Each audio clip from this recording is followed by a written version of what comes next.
Hello everyone and welcome back to the series of Python Unleashed. My name is Ajay and today's topic is we are going to understand method overriding in classes and object. Now what exactly is method overriding? Now let us take this example. There is a class A. This is a base class and we have a method which is a function of the class with the name ABC. Okay, just a name that I've given. Now from this class I am actually deriving another class that is called as class B. So basically this is just a simple inheritance that we have learned in my previous tutorial. But the thing is, this derived class also has a function with the name, that is a method with the name ABC. So both these classes have the function with the same name. Now what happens is, if I create an object with the class B, for example A is an object that I create an object A out of the class B, and if I try to evoke this function a.abc, so it will evoke the function of the derived class and not this particular class. Okay, this particular scenario is called as a method overriding. So we can say that this function abc of the base class has got overridden into the derived class. Okay, again I repeat, the function ABC got overridden over here since the name of the functions are same. ABC will have its own definition in the class A, and this ABC in class B will have its own definition. So the definition is going to change, but the name of the function remains the same. This particular scenario is called as method overriding. So I'm overriding this method of the base class into this derived class. So if I create an object of class B, then if I'm evoking that function ABC, the method ABC, so it will evoke this function and not this one. Okay, let us understand this better with an example. Let us implement this into Python straight away. Okay, so let us have a class A and then the object that is used for the base class in the new style class, and then I use the def, that is the constructor. Let us have a constructor and self reference, and I will have self dot x is equal to 0. These are the object variables that I'm creating. Okay, and then we will have a method known as enter data, basically to accept data from the user. Okay, and then I will accept the values in x and y. I'll use the int input and I will say enter the value for x. Okay, and simply I'll just copy this, paste it, and just change the value of x to y, that is y out here and over here. Okay, so I'm just accepting the values of x and y using this particular method, and then I will have one more method that is called as the display method, and using this method we are just going to display the data. Okay, so I'll use the print and I will say x is equal to, that is the message, and I say self dot x. Okay, and the same for y. Okay, self dot y. Okay, that's it. Now my class, I will end my class out here, and then I will create another class with the name B, and I will inherit this. This will be a derived class and I will inherit the class A.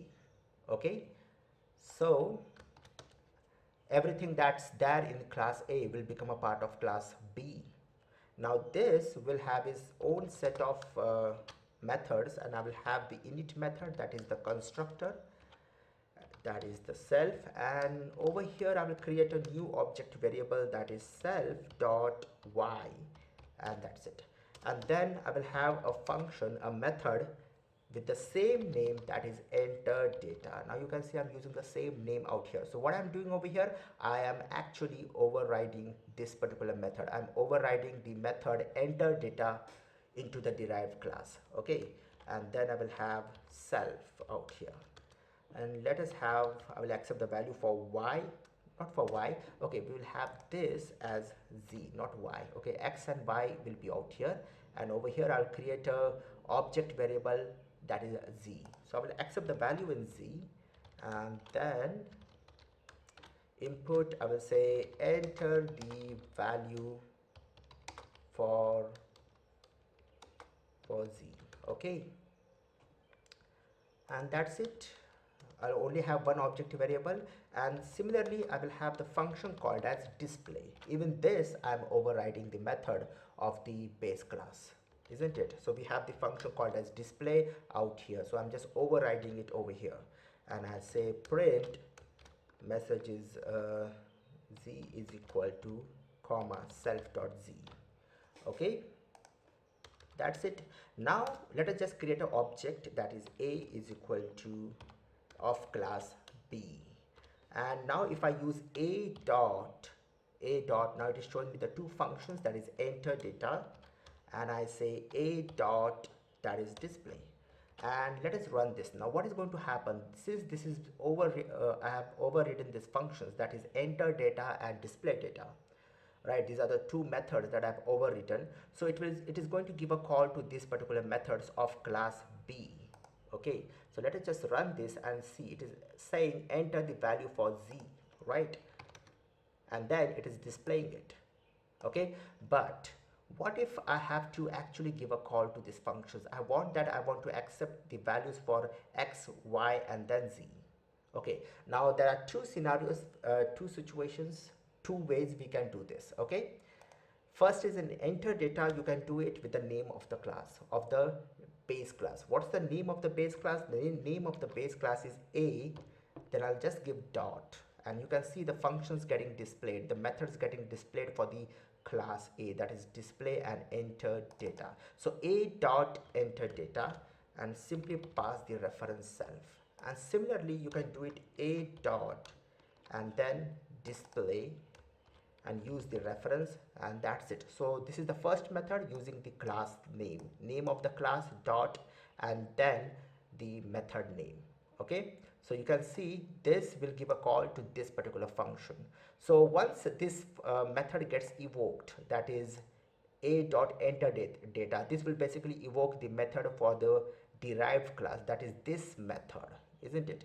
But then again in this method I'm evoking the function, evoking the method of the base class, right? So this is going to evoke the method of this derived class. From derived class this will evoke the method, that is enter data, of the base class, right? Now let us run this and we will have the value of x. Now you can see enter the value for x. Why? Because we are giving a call out here to the method of the base class, that is enter data, with this particular line of code. So it jumped over here. Now it is saying enter the value of x. Now I'll say 12, and then it will accept the value for, it will ask for the value for y, and then this function gets returned, and then this statement will get executed, and it says enter the value for z, and I say 100.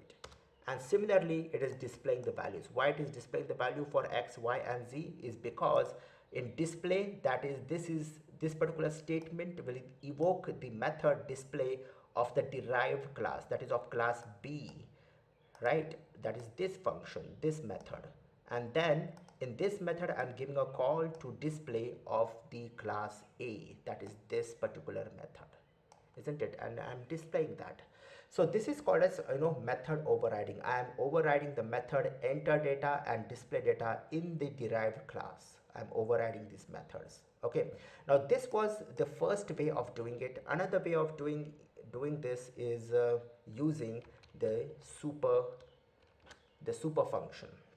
Okay, super of the syntax is super class, the super and basically this will evoke of which class, super class of class b, then comma, and then give a self.